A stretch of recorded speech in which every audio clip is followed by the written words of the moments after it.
In the mid-1960s, NASA's budget was already starting to shrink pretty rapidly, and engineers were trying to find something to do with its Apollo hardware when the moon program was over. This led to the Apollo Applications Program, which had some pretty interesting ideas, including a manned mission to Venus, and that's what we're talking about today on Vintage Space.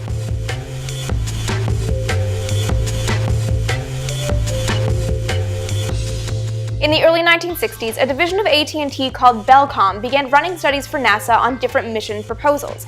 Among them was a manned mission to Venus. Launching on a Saturn V, the Apollo Command Service Module would reprise its role as the main spacecraft, providing guidance throughout the mission and supporting the crew through atmosphere re-entry at the end of the flight. But instead of a lunar module in the adapter section of the Saturn V, the mission to Venus would have an environmental service unit. This would give the crew an extra living space and workspace. This module was designed to supply long-duration life support and environmental control throughout the mission, as well as provide an experiment bay for the crew to use in flight. The mission would start like any flight to the moon. The Saturn V would put the spacecraft into Earth orbit. Then the upper stage, the S-4B, would propel it to its target, only this time the target was Venus and not the moon. Once en route, the crew would recover the environmental service module the same way Apollo astronauts recovered the lunar module, by docking with it and then extracting it from the adapter. But here's where things get pretty different. Instead of jettisoning the spent S-4B upper stage, the crew would actually use it. Stored inside the environmental module would be everything the crew would need to turn the spent S-4B stage into a habitat module. Solar arrays on the outside of this large module would provide power throughout the mission.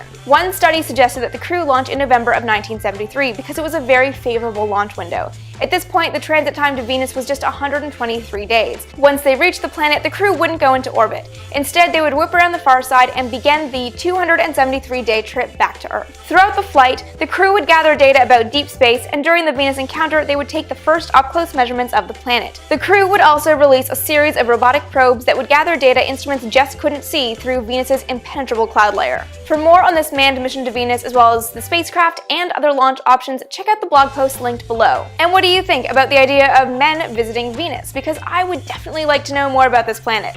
Let me know in the comments below, and for Vintage Space content every day of the week, be sure to follow me on Twitter as AST Vintage Space. And with new episodes every Tuesday and Friday, be sure to subscribe right here so you never miss an episode.